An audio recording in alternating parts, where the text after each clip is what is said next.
দোস্ত, রোজা আছিস? হ্যাঁ, এই আত্মশুদ্ধির মাসে রোজা না রেখে কি থাকতে পারি বল? হ্যাঁ, তা ঠিক।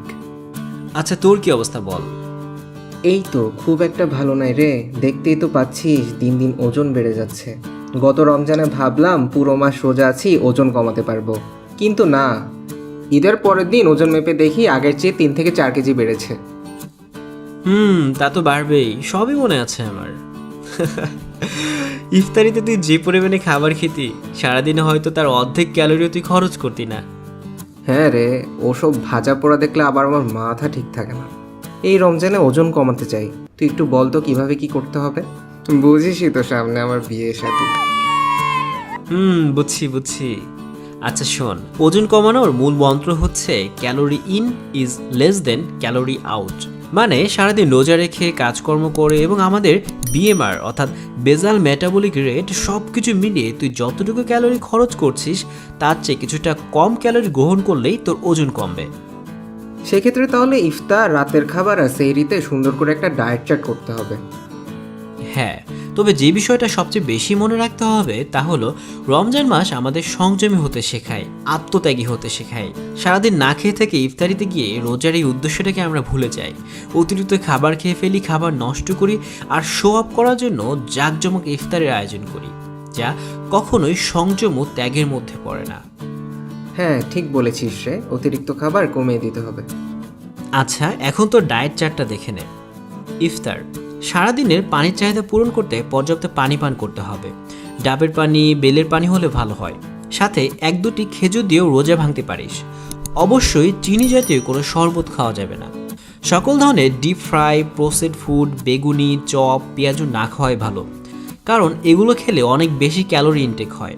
তবে তোর যেহেতু পছন্দের খাবার, তাই সপ্তাহে 2-1 বার মনের খুশির জন্য অল্প কিছু খেতে পারিস।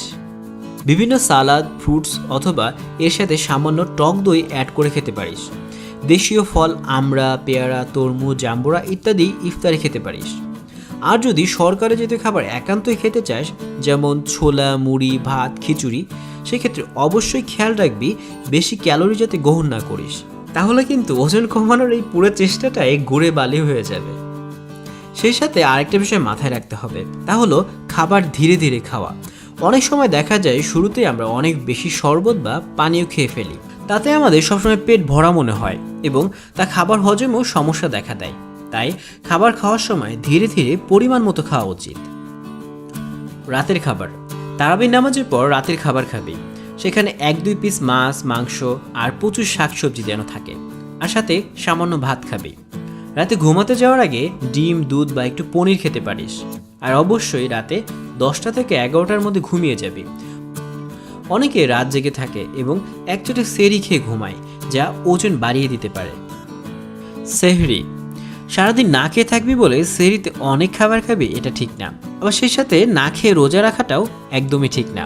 এজন্য সেহরিতে এমন খাবার খেতে হবে যা বেশি সময় ধরে পেটে থাকবে, যেমন ফাইবার সমৃদ্ধ শাকসবজি, মাংস, এছাড়াও সাথে 1 পিস মাছ, টক দই এবং সাথে সালাদ এবং প্রচুর পানি পান করতে পারিস। ইনশাল্লাহ এসব মেনে চলবো। আচ্ছা, রমজান মাসে কি এক্সারসাইজ করা জরুরি? হ্যাঁ, এক্সারসাইজ করলে ওজন কমানো আরও সহজ হবে। রমজান মাসে ইফতারের কিছুক্ষণ পূর্বে এবং সকালে হালকা ব্যায়াম করতে পারিস।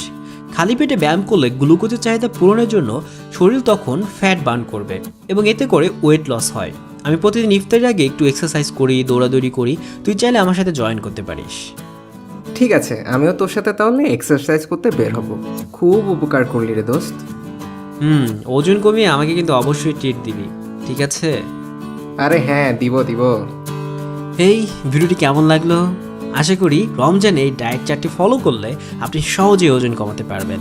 আর ভিডিওটি ভালো লেগে থাকলে অবশ্যই লাইক, কমেন্ট করুন আর বেশি বেশি আপনার বন্ধুদের সাথে শেয়ার করুন।